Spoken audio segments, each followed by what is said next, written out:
नमस्कार आंगनबाड़ी आशा बहनों, स्वागत है सभी का हमारे शाम के सच्चे वीडियो में। अभी 20 मिनट पहले बहुत बड़ी सूचना निकलकर सामने आई है। एक ऐसी राशि बहनों खाते में आने लगी जिसके बारे में बहनों ने कभी सोचा भी नहीं था। इसको लेकर पूरी अहम जानकारी देने वाला हूं। ओटीपी सिस्टम बंद करने को लेकर क्या जानकारी है वो देने वाला हूं। पोषाहार अगर आप नहीं बांट रही हैं तो किस तरह से आपकी नौकरी पर खतरा है, इसको लेकर जानकारी देने वाला हूं। 15,000 रुपए सरकार किनको देगी, किस चीज के लिए देगी, इसको लेकर पूरी अहम जानकारी देने वाला हूं। तो यहाँ पर आज के इस वीडियो में बहुत सारी अहम जानकारी है, पोषाहार को लेकर, ओटीपी को लेकर, राशि को लेकर, और किस तरह से सरकार एक बड़ी राशि कुछ लोगों को देने वाली है, वो किसको देने वाली है, वो सारी जानकारी देने वाला हूं। वीडियो को अंत तक देखना आप सभी बहने, और जल्दी जल्दी इस वीडियो को 1000 लाइक कर देना सभी बहने। बहुत मेहनत से वीडियो आपके लिए बनाते हैं, बहुत मेहनत से खबरें निकाल कर लाते हैं, और जब तक आप लाइक नहीं करते वो मेहनत पूरी नहीं होती। तो सभी बहने जल्दी जल्दी वीडियो को लाइक करना ताकि हमारी मेहनत पूरी हो जाए। जो हम आपके लिए मेहनत करते हैं वो मेहनत खराब ना जाए, पूरी तरीके से पूरी हो जाए। सभी बहने चैनल को सब्सक्राइब करके बेल आइकन दबा लेना। यहाँ पर आंगनबाड़ी की आशा की सच्ची खबरें आपको मिलती रहती हैं। आपको सिर्फ सब्सक्राइब करके बेल आइकन दबाना, उसके बाद आपको टेंशन छोड़ देनी है। हमेशा आपको सच्ची खबरें एक ही जगह मिलती रहेंगी, एक ही जगह प्राप्त होते ही जाएंगे, आपको भटकना नहीं पड़ेगा। चले करते हैं खबरों की शुरुआत। यहाँ पे सबसे पहली जो खबर आ रही है पोषाहार को लेकर निकलकर सामने आ रही है। सरकारी योजना के तहत मिलने वाला पुष्टाहार लाभार्थी को वितरित नहीं करने के मामले में जिला प्रशासन ने 13 आंगनबाड़ी कार्यकर्ताओं को बर्खास्त कर दिया। जिलाधिकारी भवानी सिंह ने बृहस्पतिवार को बताया कि बाल विकास पुष्टाहार विभाग में बाल विकास परियोजना बैरिया और मुल्ली छपरा क्षेत्र की कुल 13 आंगनबाड़ी कार्यकर्ताओं की सेवा समाप्त कर दी गई है। जिला कार्यक्रम अधिकारी विनीत कुमार सिंह ने बताया कि आंगनबाड़ी कार्यकर्ताओं ने लाभार्थी को वितरित करने के लिए पुष्टाहार कार्यालय से प्राप्त किया, लेकिन उसे वितरित नहीं किया। अब यहां पर ऐसी गलतियां अगर आप करेंगी, यह एक तरीके से पूरी बेईमानी है। तो इस पे क्या होगा, सीधी सी बात है, नौकरी जाएगी। सिंह ने बताया कि इन सभी कार्यकर्ताओं पर पुष्टाहार का दुरुपयोग करने का आरोप है। तो यहां पर इस तरह का संगीन आरोप इन पर लगा है। पुष्टाहार जो दुरुपयोग करने का आरोप इन बहनों पर लगा है। तो यहां पर अगर ऐसी कोई भी गलती आपसे होती है तो यहां पर बख्शा नहीं जाएगा, आपको आपकी भी नौकरी जा सकती है। ये बड़ी जानकारी निकलकर सामने आई है बहनों। बलिया उत्तर प्रदेश में 13 बहनों को निकाल दिया गया है इसी गलती की वजह से।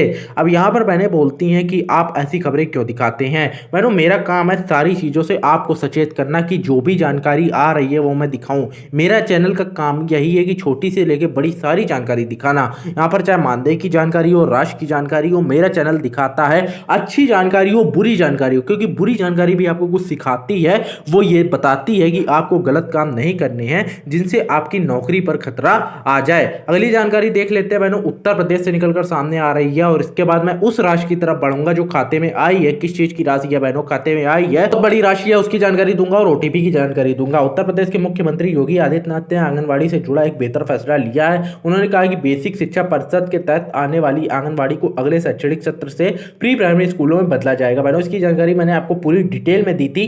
3 साल के बच्चों को इन प्री प्राइमरी स्कूलों में कक्षा 1 से दाखिला मिलेगा, जबकि वर्तमान में 5 वर्ष तक के बच्चों को पहली कक्षा में प्रवेश दिया जाता है। तो यहाँ पर ये सारी जानकारी मैंने आपको पहले ही दे दी थी पिछले कुछ वीडियो में, लेकिन ये जानकारी मुख्यमंत्री कन्या सुमंगला योजना के तहत शुभारंभ के दौरान जारी प्रेस रिलीज के जरिए कही गई है। इस स्कीम को लड़कियों की शिक्षा और स्वास्थ्य से जोड़ा गया है। इस योजना के तहत लड़कियों को उनके जन्म के समय से लेकर 6 चरणों तक तब तक 15,000 रुपए दिए जाएंगे जब तक कि वह इंटरमीडिएट लेवल पर दाखिला नहीं ले लेती हैं। तो यहाँ पर देख सकती है बहनों, अगर आपकी भी कोई बेटी है तो आप उनको ये 15,000 रुपए का सीधा फायदा उत्तर प्रदेश में दिला सकती हैं। इस स्कीम का फायदा एक परिवार की 2 बेटियों को मिलेगा। तो यहाँ पर ये मुख्यमंत्री जी की तरफ से एक अच्छी चीज की गई है। मुख्यमंत्री ने कहा है कि राज्य सरकार ने इस योजना के लिए चालू वित्त वर्ष में 1200 करोड़ रुपए का बजट निर्धारित किया है।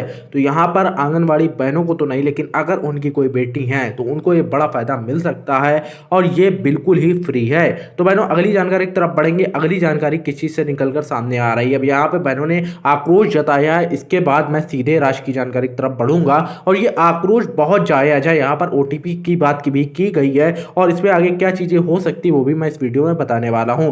तो यहाँ पर आईसीडीएस कार्यालय के सामने बुधवार को बिहार राज्य आंगनबाड़ी कर्मचारी यूनियन के बैनर तले सेविकाओं ने अपनी मांगों के समर्थन में 1 दिवसीय धरना प्रदर्शन किया। इस अवसर पर बिहार राज्य कर्मचारी यूनियन की जिला महासचिव संगीता झा ने कहा कि सेविकाओं को सरकार से मिलने वाली पोषाहार की राशि में दिन प्रतिदिन कटौती की जा रही है।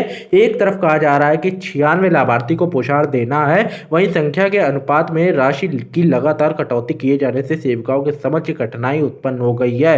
ऐसी स्थिति में पोषाहार वितरण के समय लाभार्थी के साथ अफरा तफरी की स्थिति उत्पन्न हो जाती है। अब यहाँ पर लाभार्थी करते क्या बहनों, अब मैं बता दूं, जो लाभार्थी हैं जब उनको चीजें नहीं समझ में आती तो बहनों से कंप्लेन करते हैं, क्योंकि वो और किसके पास जाए, उनके सामने एक ऑप्शन है, वो है बहन। तो वहां से कंप्लेन होती है और बहनों को ये सारी प्रॉब्लम झेलनी पड़ती है। उन्होंने कहा कि दिन प्रतिदिन महंगाई आसमान छू रही है। ऐसे में कई केंद्र है जो भाड़े के मकानों में चलाए जा रहा है। 2.5 वर्षों से मकान किराया नहीं दिया गया, इससे सेविकाओं को मकान मालिक का कूप भाजन बनना पड़ता है। तो यहाँ पर उन्होंने ओटीपी सिस्टम का विरोध किया है। यहाँ पर बहनें चाहती कि ये जो ओटीपी सिस्टम है इसको बंद कर देना चाहिए। उन्होंने कहा कि वर्ष 2016 में ऐसी कई सेविकाएं हैं जिन्हें अब तक मानदेय का भुगतान नहीं किया गया। उन्होंने कहा कि मांगों को जल्द पूरा नहीं किया गया तो आंगनबाड़ी सेविकाएं अपनी लड़ाई तेज करेंगी। इससे पूर्व सेविकाओं के द्वारा मांगों के समर्थन में कार्यालय कर्मी सुबोध कुमार को स्मारक पत्र सौंपा गया। तो यहाँ पर देख सकते हैं बहनों क्या सारी चीजें हुई हैं। यहाँ पर ओटीपी के खिलाफ है बहनें चाहती हैं ओटीपी बंद हो जाए, क्योंकि उससे उनको बहुत ज्यादा दिक्कतों का सामना करना पड़ रहा है। अब इसको लेकर जो भी जानकारी निकलकर सामने आएगी वो मैं सीधे आपके पास दे दूंगा। 5 मार्च को भी बहुत बड़ा धरना होने वाला है, उसको लेकर भी जो भी जानकारी आएगी वो मैं सीधे आप तक पहुंचा दूंगा। अगली जानकारी की तरफ बढ़ेंगे बहनों। राशि कौन सी आई है, यहाँ पर केंद्रीय स्वास्थ्य एवं परिवार कल्याण राज्य मंत्री अश्विनी कुमार चौबे ने आज राज्यसभा में कहा कि भारत कोविड-19 स्वास्थ्य प्रणाली तैयारी और आपातकालीन प्रतिक्रियात्मक कार्रवाई पैकेज के तहत वित्तीय वर्ष 2020-21, 19 से 2021 तक के दौरान कोविड-19 प्रबंधन एवं कंटेनमेंट के अंतर्गत राज्यों संघ राज्य क्षेत्रों को 6309.91 करोड़ रुपए जारी किए जा चुके हैं। तो यहाँ पे 6309 करोड़ रुपए करीब जारी किए जा चुके हैं। इसके अलावा कोविड-19 प्रतिक्रियात्मक कार्रवाई में लगी हुई आशा कर्मियों सहित सभी स्वास्थ्य चर्या कर्मियों के लिए प्रधानमंत्री गरीब कल्याण पैकेज बीमा योजना प्रारंभ की गई थी। इस बीमा योजना के तहत कोविड-19 के कारण हुई मौत के मामले में 50 लाख रुपए का जीवन बीमा उपलब्ध कराया जाता है।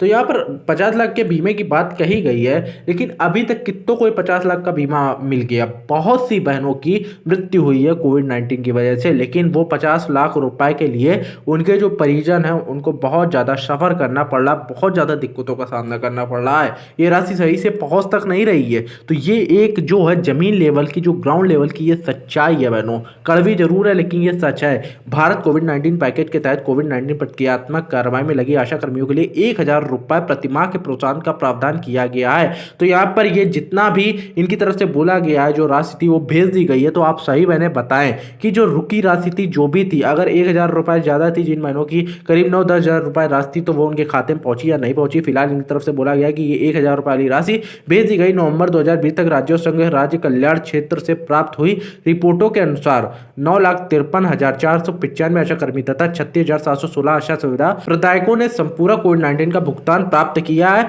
ऐसे किसी विलंब की सूचना नहीं है। तो यहाँ पर पूरा भुगतान इनको कर दिया गया, इनकी तरफ से कहना है, और कोई भी विलंब की सूचना नहीं है। इसका मतलब ये पूरा भुगतान आप बहनों खाते में पहुंचा होगा। तो ये पूरा भुगतान जिन बहनों खाते में पहुंचा और वो कितनी राशि पहुंची है, इसकी जानकारी आप बहनें जरूर दें, जो हमारी आशा बहने हैं कि उनके खाते में ये राशि पहुंच गया नहीं पहुंची है। तो बहनों आज के इस वीडियो में मैंने क्या देखा, 15,000 रुपए सबसे पहली बात तो बेटियों को दिए जाएंगे। अब अगर ये पैसे दिए जाते तो बहुत अच्छी बात है, और अगर सिर्फ हमेशा की तरह सरकार से बात करती है तो वो बहुत बुरी बात है। यहाँ पर अगर ये 15,000 रुपए दिए जाते हैं तो बेटियों को बहुत ज़्यादा सपोर्ट मिलेगा सरकार की तरफ से पढ़ाई करने पर, और वो और आगे बढ़ पाएंगी। और बहनों पोषाहार की जानकारी मैंने दे दी किस तरह से अगर आपने पोषाहार में गलती की तो आप पे कार्रवाई हो सकती है। और इसी के साथ ओटीपी के खिलाफ जो बहनें हैं वो भी जानकारी मैंने दे दी, और बहनों को किराया नहीं मिल रहा उसके खिलाफ भी बहनों ने प्रदर्शन वगैरह किया है। सारी जानकारी मैंने आपको दे दी।